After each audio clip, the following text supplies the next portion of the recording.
Welcome, everybody, to another episode of Marketing Momentum with Charles and Deborah. Hi, Charles. Hi, Deb. Hi, everybody.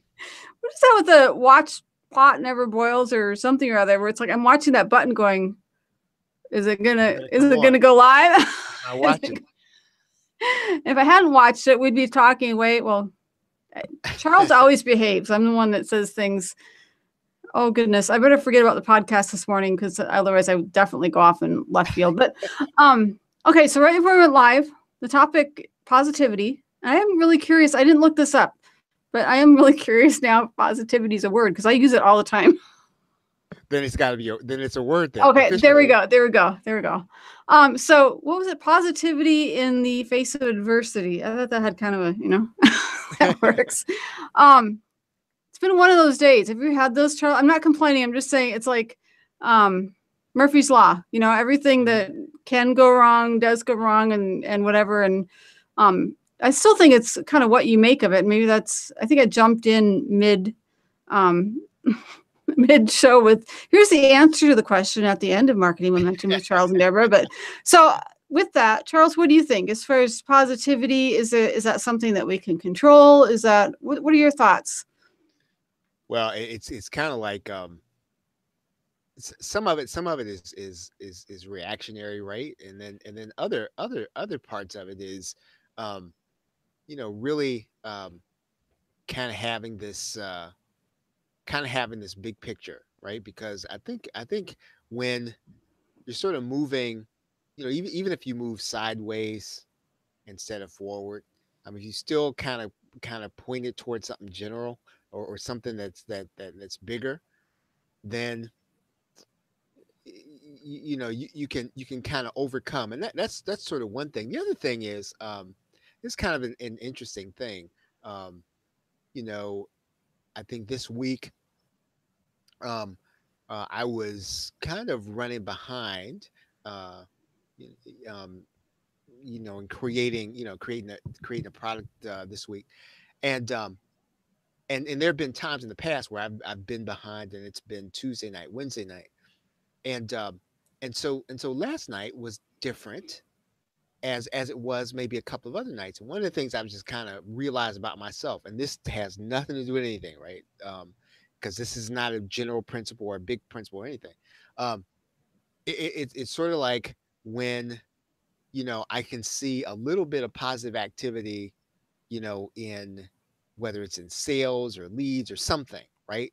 And it's almost like, okay, well, I don't want to be trite, but like, okay, like it's okay for me to work on this other stuff because I can see something happening over here that's like, I really want to call it positive. It's just like the real result. And so whatever that is, right, whether it's psychological or it's working on me or not, and I have said this in the past, right? I've said this to my daughter, I've said this to my wife. It really sometimes really only takes one sale, one closed deal, and all of a sudden, everything that was really kind of like not so good, it's like it's okay then. Yeah, exactly. I was thinking that as you're describing that sometimes I log into JV Zoo and it's like, wow, 5 people actually clicked on that link, and you're thinking, I think I've said this in marketing, it's like, it's only 5 people. Yeah, but that feels good. I don't know what it is, and I guess and I don't even know how you universalize it, right? It's just kind of like, because if I could schedule that, right, to happen, during the times when I knew I was going to be lagging in energy, I would. But it's just as you said, you check on something, and I think sometimes on the other end, you can lose time checking things. And I think that's why people, they're in our age, like we do a lot of checking of statistics. Like we'll go in and we want to see how things are doing. And we just checked nearly an hour ago, but we want to see if something changed. And I think sometimes it's so that you can kind of keep going because, a lot of this is really mentally taxing, right? As opposed to physically taxing. It's mentally taxing. And so, really the only thing that kind of keeps you going sometimes is having those little, bursts of this is a real result and it was positive. And I was thinking too, I have no idea. I think I'm losing brain cells, except that I know that you inspired it, Charles. I just can't remember exactly which line it was, but I was thinking the word balance. Maybe that's my word for the week. I was talking to my son the other day, and I can't even remember. There's like 3 different things we were talking about. I thought, Zach, balance, that applies. Balance, that applies. I mean, it doesn't matter really what the topic is, but even in this case, okay, for example, it's not necessarily making money, but let's say Facebook likes. Mm-hmm. If I sit and put a post on there and I'm watching it every 5 minutes, it's like, wow, only one person liked it. But if you forget about it, and I had one of these, I went back, wow, a lot of people liked it. And it's Right. that balance Right, as yeah. far as, do you want to over scrutinize? And I think that's what you're saying there, as far as, do you want to over scrutinize it to a point where it's detrimental? Or do you want to kind of, don't forget about it for 10 years? Because I don't want to insult Facebook or Mark Zuckerberg's going to be around 10 years. But I mean, there's extremes on both ends. Mm-hmm. Yeah, and I again, I don't know whether it's I guess some people say it's dopamine, or I don't know what I don't you know what I don't claim to know anything about that. It's like nowadays nowadays anything that's that sort of charges you, they say that's dopamine. So I don't know. That's like the buzzword now. So I think it's something psychological. I don't know what it is, but I think it's something happening where the same set of circumstances are okay if you have. And for some people, you mentioned Facebook likes. For some people, it is that, right? Mm-hmm. For some people, it really is, checking Facebook and seeing somebody liked your post, or somebody is, friend requesting you, and just the whole deal. Um, I don't know if that's it, but something is happening. To each his own on that one.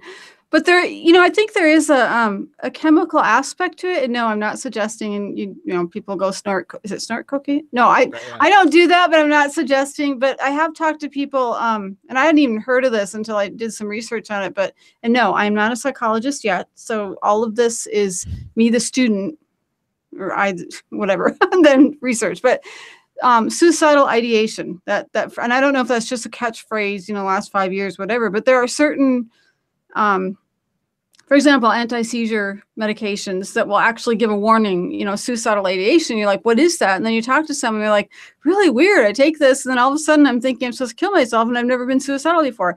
That's Right. called suicidal ideation. There's got to be, if somebody, and they've never, ever, ever thought about taking their own life, and then all of a sudden they take this new medication, and that's all they can think about.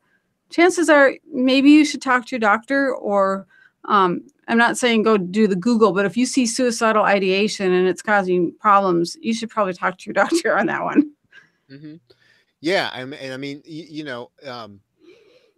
we were talking about, well, how do you remain positive, right? And it's kind of like, well, I guess you really do have to really be.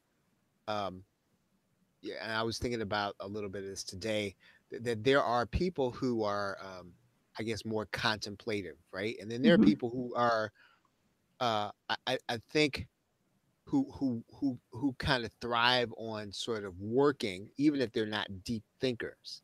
And it seems like the people who are sort of always working, um, in this way, they sort of have an advantage over not being negative, or not being faced with the negativity that comes with anything that's kind of moving against them, because they're workers, right? These are just sort of worker bees. They just kind of keep it moving, and they just kind of keep going. And the people who kind of contemplate things, well, they're kind of figuring out, well, what's the worst case scenario, and the whole deal. And I guess you need both people, right? You need sort of both things. um but I guess if there's a way to kind of turn on whatever part of you that is just kind of like the person that can just kind of just put their head down and just start working. um I thought about this when is it was interesting. My daughters, they did this dinner together, right? And and they put it on together. And so my younger daughter was sort of overwhelmed, because she thinks of details, and so she's kind of like trying to figure out, well, how's all this going to work. My older daughter is a little different, right? She's just kind of like, The she big, doesn't she doesn't think about all that. She just kind of mm-hmm. like, okay, well, I know I got X to do. Well, at minimum, let's just start doing X. And I think that act of sort of kind of getting going, and her being able to see her sister saying, okay, well, you know what? Okay, well, maybe we just better get going on this, was enough to kind of pull her out of the funk, right? And I guess you know, they sort of remind me of like these two parts of ourselves, especially doing what we do, right? You sort of have to have this person in you where, well, if I know I got 10 articles to write, does it, even if the whole world is crashing, right? I got 10 videos I got to create. Okay, I got to start on the first one, right? So regardless of what's happening, right? How bad it's got to get, I got to create these 10 videos. Let's start on number one. Like, so I guess that and easier said than done, right? This easier said than done to turn on that person, but it's kind of like you know, you almost have to have those two people in you. That makes a lot of sense as far as the, what is it? You put one foot in front of the other and get going. And, Mike and I used to always talk about the right brain, left brain. And but I don't know if I have this right. I haven't actually researched it. So, but it's like, I'm right-handed. So I'm thinking, okay, so does that make me left brain? I think we've talked about this a little bit. And, he's left-handed. So whatever it is, we're opposites, both in whatever hand. And also I tend to be more scientific. He tends to be very artistic. But, we've talked less about that whole, is it science? Is it art? What is it? And I've been thinking in terms, and you said it, Charles, as far as creating. It's like, are we creating? I mean, Mike, I think right now he might be out there playing guitar. He's creating music.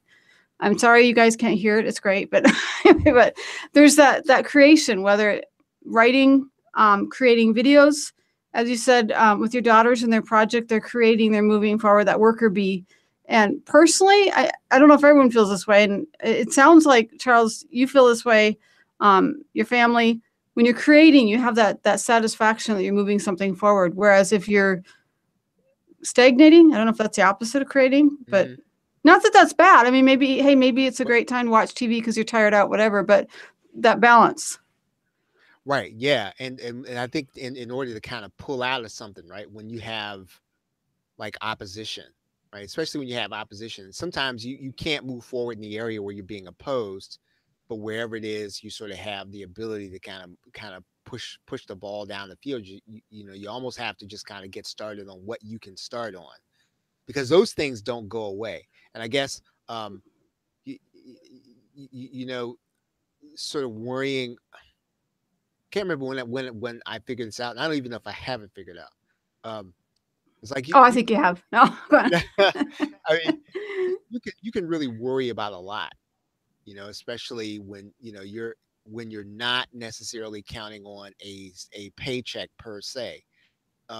So what can you do? Well, if you know that there are five things that if you do them, they will lead to something, right? It's almost like you're obligated to kind of work at minimum on those five things until you know better. And then when you can face the adversity, when you can face it with something that you can do, then you sort of do that. But until then, you sort of have to kind of get those gains where you can get them.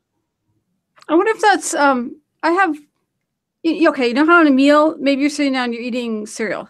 Maybe you're eating a 7-course meal over here. I mean, food is food. You still need to take in food, but not all food is the same. And I was thinking, as you said, and I don't know if this is exactly, if this fits, or you can let me know if I'm way off the mark, but I have tasks that I call widget tasks. So like, for example, a lot of times I have trouble sleeping at night.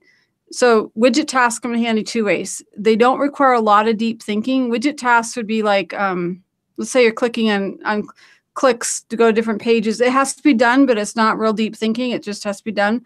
They help in two ways. Either I can do that when I can't sleep. I'm not activating my brain really deep, so I might be able to fall asleep doing it. But also, if I have stayed up all night, God forbid, but I'm really tired, I can also do that because it's still something that needs to be done, but it doesn't require a lot of thought. So I call them widget tasks. Sometimes I'll say to my husband, it's like, you know what? I think this is the afternoon for widget tasks. So I still feel like I'm moving forward, but I'm not overtaxing myself. But somehow that sounded more eloquent in my head than it Man, did. that was very good, right, man. But I think you were alluding to that as far as again, okay, the brain switched off again. Now it's Charles. You're saying something that reminded me of that. I think we all have things like that, but maybe we just don't have a label for it. I'm trying to look up widgettasks.com now. I'm trying to figure that out. That was pretty cool. That was cool. You got to go ahead and get going on that thing, man. All right, I'll do that. That's a great great time. Wow. Well, that, and as we're going through You this, all I'm heard it thinking, first right here. exactly. There you go. Widget tasks. Um, that, sticky notes. It's another thing. If you, the opposite end of widget tasks is like if I'm somebody that had like 150 ideas pop out at once. It's how fast can I type it or how fast can I write it out? And you should see my desk. Maybe you don't want to see it, Charles. I think I've said this before. There's probably 150 sticky notes on there, but it's like get it down on paper, and then once it's there, don't burden yourself with it. Then you can go back and review it. I mean, I've heard that I don't do well with it. I got one of these I got one of these Neo Smart Pens, I guess, right? That's supposed to, where's this thing? This thing is supposed to write in the journal and then upload automatically to my smartphone. I mean, I don't know if it does. Oh, I've heard of those. It doesn't work, or it does work, or it works, but I don't know what it's supposed to do after that. So it's all on my smartphone. So all my handwritten notes, they're in Evernote on my smartphone. Now I don't know what to do with those. I was like, well, that's cool. Yeah, so I have them all, and they're and I've unloaded them, and I'm not burdened with them. I just don't know what to do with them now. Yeah, I shouldn't talk with all these sticky notes and the I call it, what is it, hot tasks. I have all these terms for things. I have it in the calendar, so it's like 4:30 a.m. I think I actually do get up at 4:30. Sometimes I haven't gone to bed at 4 until 4:30, but it's like there's this whole list, and you've heard that saying where you're okay, which way is it? Is it 5 successes? And I should know because I have it in my journal. The six things you're going to do today, and then the 5 successes. So, which is really easy. If you do the 6 things, you've got at least 5 successes. But then I have this whole list, like, well, see, you can't even see it. It's going off the off the screen of this is after those 6 items. This is all these things. And I don't know, Charles, if I ever get to them, but if I ever get bored, I've got a list. Now, maybe that's what your pen, you can, I'm bored. Now I can get all these things done. Well, no, I actually have my to-do list on my whiteboard. Okay. And so, I mean, that has always worked for me since I was at a boarding school, right? And I would always have the whiteboard. And I just kind of recently went back to that. But yeah, so I don't I think that with note taking, I don't necessarily want to take notes on stuff that I gotta do. I've figured out. I think I like to take notes on stuff that I'm trying to learn, right? And I'm trying to categorize it. That works for me. But the stuff that's kind of like I had this meeting with this person, and we're trying to figure out what we're gonna work on. If I write all that stuff down, writing it down, categorizing it does not unburden. You know what I mean? I don't get any less. I don't get any any benefit from unburdening myself with that. I just rather hang on to. I just rather hang on to it. I feel like we're moving from positivity to productivity, which those two, they do relate, because if you feel productive, then you probably feel positive as well. Yes. But if any of you have a Mac, there's a software. It's not necessarily, Nuance or whatever the name of the company is. I don't know if I pronounced that correctly. I don't know that's the most sophisticated looking software, but they do have productivity software, and there's one called Mac Journal. And I found that really handy when you don't know where to put like notes, or I don't necessarily have a diary, but it's like all of a sudden I have this urge to write, 3 pages. Hope Mike's not watching this, because then he'll know where to where to find that. But it's really handy because you can, as you would imagine with a computer, you can move things around. So it's like, okay, this is a chapter, this is a book, it comes in handy for NaNoWriMo. I think what's handy about it is you don't have to know what you're doing with the information. You can just get it down and then move it somewhere, like I said, turn it into a book, turn it into a notebook. So I don't know if that help. I know I said Mac. I'm not sure if there's a Windows counterpart. I don't think that company makes it, but there's probably software like that. It's like a journaling software. Mm-hmm. But the idea is to be able to visually see it, so you can kind of drag and drop like you would in Windows Explorer.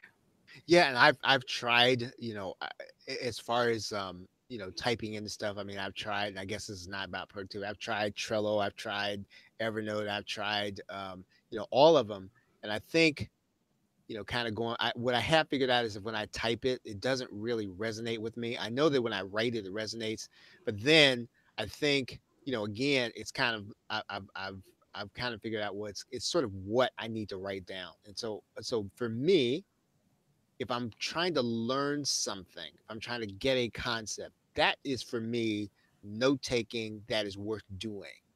Um, Stuff that I have to do it's sort of like I either have to put it in Basecamp or I have to just try to remember what I have to do and try to keep my counts really short. And I have said to people, hey, you know what? Can you talk to me? Can you talk to me about that? Like, talk to me about that later, right? Because you know what I mean. I don't want to have it in here, so I have plausible deniability. Exactly. I've done that. I just sent an email yesterday and it's like they said, "Hey, we want to talk about this." Yeah, probably the end of June, maybe July. I mean, I'm literally calculating this out going, I'm going to have research papers. I'm going to have, this is a really involved process. So I'm going to just not worry about it. And if you want to talk about it, don't contact me before the end of June or July. Right. Yeah. No. And if you don't call, then hey, that's just the way it is. Just the way it happened. Exactly. And I have a company. I don't want them to come after me, so I won't name them. And no, it's not Google. Google's wonderful. We love Google. It's unbelievable to me. But there's this one company, and I think my husband got the call. I said, okay, call me this time next week. And I really meant literally that time. It was like 10 a.m. or something. So what do?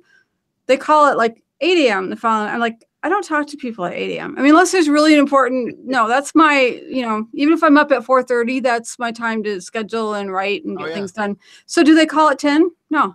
Then they wait like another 6 weeks and they call it like 7:30. Like, have you heard of the term appointment? I said you could call at this time and that's it. I get cranky. This is important.